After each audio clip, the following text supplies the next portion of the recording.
Have you ever looked at a bottle of honey and wondered if the golden liquid inside really came from flowers and bees, or if you paid premium money for sweetened syrup? Because the uncomfortable truth is this: honey fraud is real, but the biggest mistake is believing that one viral list can prove every jar from a major brand is fake.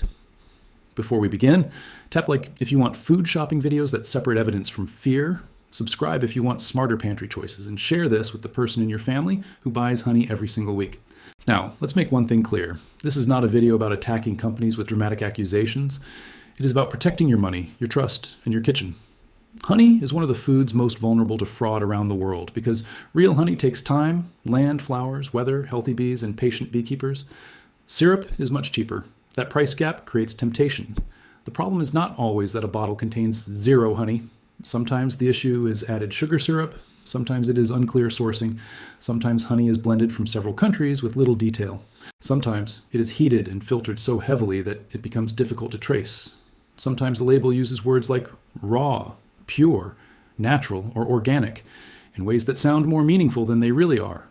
And sometimes the most misleading thing is not inside the bottle, it is the confidence of the marketing on the outside. So instead of naming 15 companies as criminals without current batch-specific proof, we are going to expose 15 kinds of honey products and label situations that deserve serious caution. These are the bottles, displays, and marketing tricks that should make you slow down before putting a jar in your cart. The first one is the mystery blend. You have seen it before. The label says something vague like premium honey, wildflower honey, or pure honey, but gives almost no clue about where it came from. Maybe the back label says a blend of honey from more than one country. Maybe it says packed in the USA, which tells you where it was bottled, not where the bees collected nectar. That does not automatically make it fake, but it does make it harder to verify. When a company will not tell you the country, region, floral source, or producer behind its honey, you are being asked to trust a story you cannot check.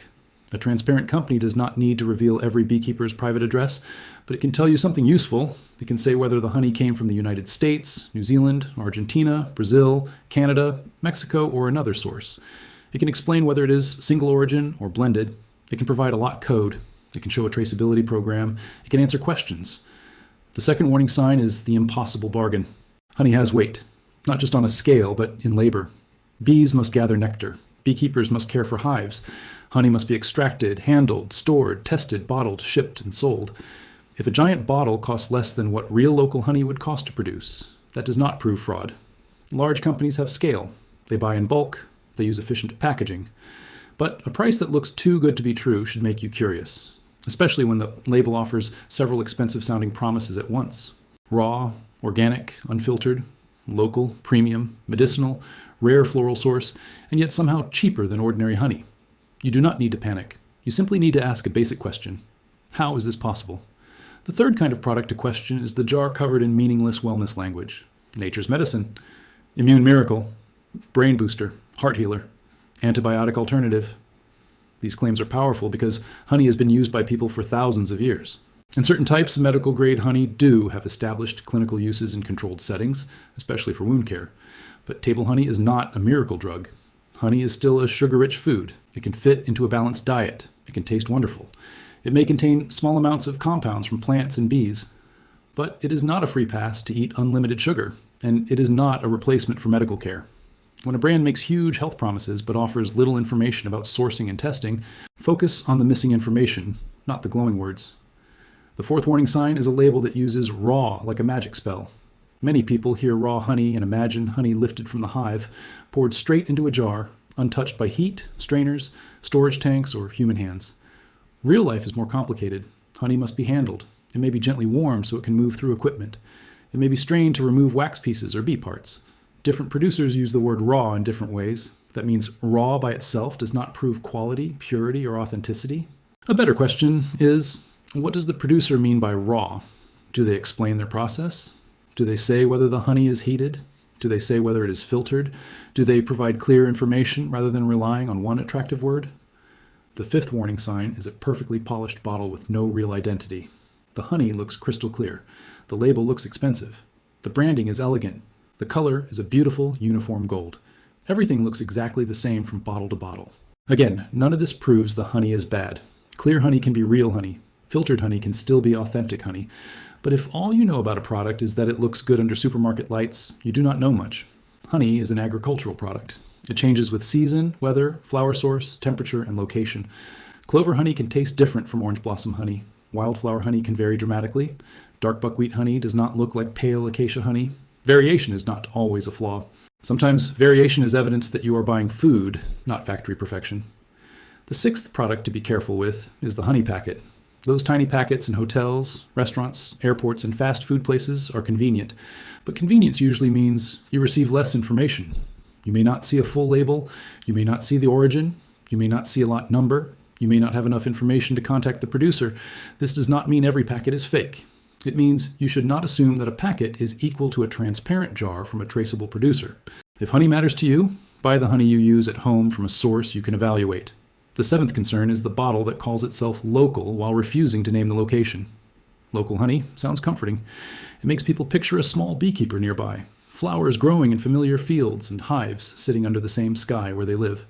But local to whom? A product can be local to a warehouse, local to a state, local to a region, local to the company's bottling facility. It may not be local to your home at all. If pollen matters to you because of local flavor, seasonal variety, or personal preference, ask for the city, county, state, or apiary region. A real local producer is usually proud to tell you. The eighth warning sign is the giant grade A claim, used as if it settles everything. Grade language may describe certain quality features, but it does not tell you every detail you want to know. It does not automatically tell you whether the honey is raw. It does not automatically tell you how much pollen remains. It does not tell you whether it is single origin. It does not tell you the floral source. It does not make a vague supply chain suddenly transparent. Think of it this way. A grade is one piece of information. It is not a biography of the honey.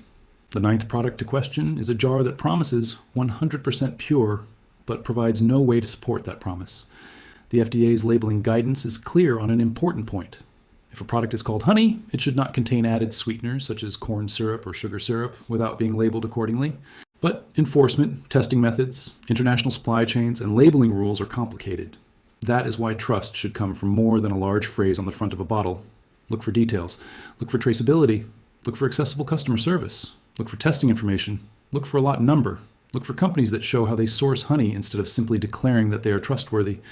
The 10th warning sign is a brand that talks endlessly about flavor but never about origin. Flavor matters. Honey should be enjoyable. But words like rich, silky, golden, sun-kissed, luxurious, and crafted can distract from the question that matters most. Where did this come from? When a brand has space for a long story about sunshine, flowers, and family traditions, but no space for country of origin, floral source, or traceable supply information, you are seeing marketing fill the space where facts should be. The 11th product to question is fake Manuka packaging. Manuka honey is one of the most confusing categories in the world. It comes from New Zealand and is connected to nectar from the Manuka plant. Its reputation is valuable, and anything valuable attracts imitation. Real New Zealand Manuka honey sold for export must meet the New Zealand Ministry for Primary Industries definition. That includes scientific markers and testing requirements. But a jar sitting on a shelf can still use words, colors, symbols, and vague phrases that make it look more official than it is. If you buy Manuka honey, do not rely only on a big number printed on the label. Look for meaningful certification or testing information. Look for New Zealand origin. Look for a company that explains what its rating means. Be cautious with products that use unclear terms designed to sound scientific without showing actual verification. Quick pause. If this video has already made you look at your honey jar differently, leave a comment with the one word on a label that you trust the least. Is it raw, organic, local, pure, natural, or something else? And while you're there, subscribe. Because the next part is where most people make their biggest mistake. The 12th warning sign is the organic label, used as a shortcut for every other question. Organic certification can matter. It can reflect standards related to production and handling. But organic does not automatically mean unheated. It does not automatically mean unfiltered. It does not automatically mean local. It does not automatically mean single origin. And it does not automatically tell you whether the product has a strong traceability system. Do not reject organic honey. Just do not let one word answer every question for you. The 13th concern is honey that has been stored badly or overheated. Honey naturally changes over time. One compound people sometimes discuss is HMF, short for hydroxymethylfurfuryl. It can increase when honey is heated or stored for long periods, especially in warm conditions. HMF is often used as a quality indicator, but it is not a simple home test, and it does not prove that a particular jar is fake. What it can tell you is that freshness and handling matter. A reputable producer should know how its honey is stored. If a company markets itself as premium but cannot answer basic questions about production, storage, and testing, that is a signal to choose someone else. The 14th red flag is the honey that never changes, never crystallizes, and somehow becomes proof of purity because of that. This is one of the biggest myths online. People say real honey always crystallizes and fake honey never does. The truth is more complicated. Many real honeys crystallize. In fact, crystallization is natural. It happens because honey contains sugars that can form crystals over time. But crystallization speed depends on floral source, temperature, moisture, storage, and processing. Some real honeys crystallize quickly. Some remain liquid for a long time. A clear liquid jar is not automatic proof of fraud. A crystallized jar is not automatic proof of purity. Please do not use the water test, the thumb test, the paper test, or the flame test as final proof either. These viral tricks can be entertaining, but they are not laboratory methods. Honey is complicated. Reliable authenticity testing uses specialized analysis, reference databases, and expert interpretation. The 15th warning sign is the loudest one. Fear-based content that tells you every major brand is poisoning you. Fear sells. A shocking title gets clicks. A dramatic countdown holds attention. But it can also make people believe that honey is either perfect medicine or dangerous syrup with nothing in between. Reality is harder and more useful. There are genuine problems in the global honey trade. In a coordinated European investigation, authorities found many imported honey consignments suspicious for possible noncompliance, including possible sugar syrup adulteration. The FDA has also tested imported honey for economically motivated adulteration and found some samples in violation. That is why consumer caution is reasonable. But caution is not the same as making unsupported claims about every bottle, every batch, or every company. Food authenticity must be tested carefully. A decade-old lawsuit, a viral post, a single lab result, or a missing pollen result does not always prove that every product from a brand is fraudulent today. So what should you buy instead? The first category to trust more is honey from a nearby beekeeper who can tell you where it came from. Not every small beekeeper is automatically perfect. Small does not always mean tested. Local does not always mean superior. But local producers often give you something large. Anonymous blends cannot. A direct conversation. Ask them what flowers the bees forage on. Ask how they harvest. Ask whether they heat it. Ask whether they strain it. Ask when it was collected. Ask where the hives are located. Watch how they answer. Honest producers usually do not get defensive when a customer wants to understand their food. The second category is honey from brands that publish clear traceability information. A company does not have to be tiny to be transparent. Some larger producers participate in systems that track honey from source to shelf. True Source Certified, for example, describes a voluntary program built around traceability, authenticity testing, and third-party auditing. Certification is not a magical guarantee that removes your need to think, but it is more useful than empty marketing language. The third category is single-origin honey. Single origin does not mean superior in every situation, but it gives you a clearer story. You may see honey identified by country, state, region, or floral source. You may see orange blossom honey from Florida, clover honey from New Zealand, sourwood honey from the Appalachian region, Tupelo honey from the southeast, or buckwheat honey from a specific area. Specificity matters because specificity can be checked. The fourth category is properly verified Manuka honey. If Manuka is what you want, focus on evidence. Look for New Zealand origin, clear labeling, recognized testing, and an explanation of the rating system. Understand what you're paying for. Some people enjoy Manuka for its deep, earthy flavor. Others buy it because they value verified specialty honey. But do not let a fancy jar convince you that every honey with the word Manuka is the same. The fifth category is honey from companies that give you a direct path to answers. Can you contact them? Can you see their sourcing details?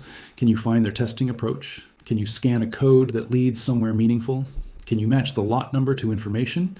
Do they explain what they mean by raw, filtered, unfiltered, or organic?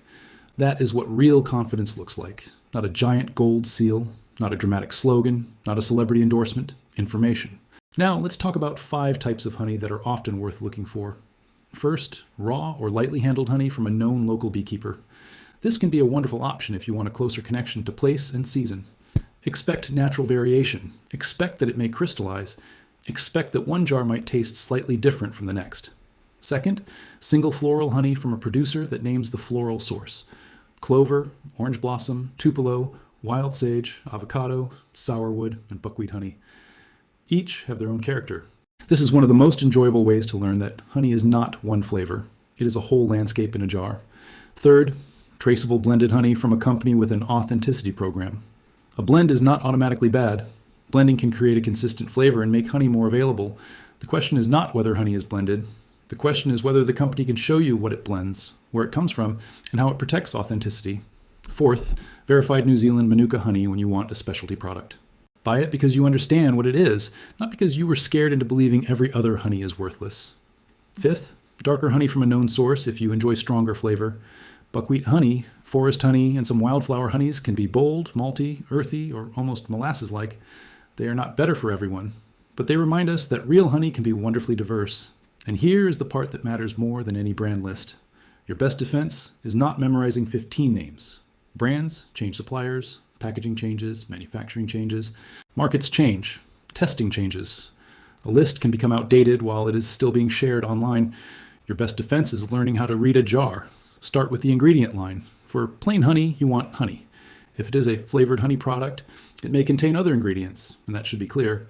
Do not confuse honey sauce, honey spread, honey syrup, or honey-flavored products with plain honey. Then look for origin.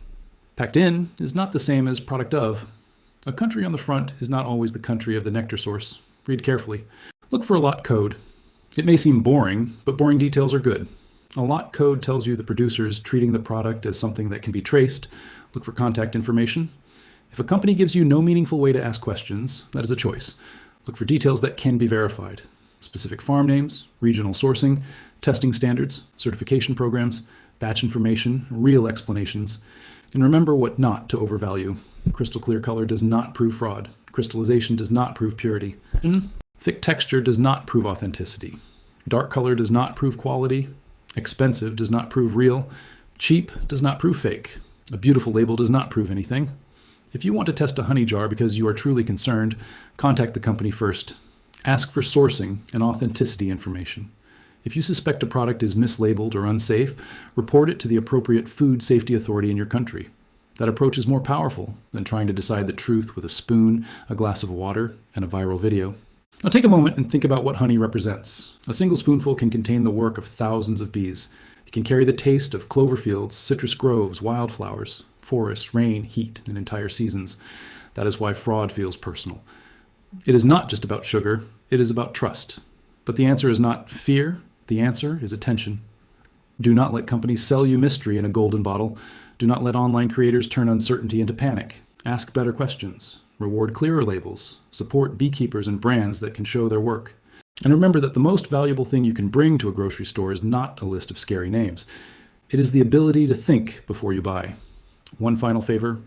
Before you go, send this video to someone who keeps honey in the pantry, because the next jar they buy might be chosen with more confidence, less fear, and a much sharper eye. And if you want more honest food investigations that respect both your health and the facts, hit subscribe now. The best honey is not the one with the loudest promise. It is the one with a story that can survive your questions.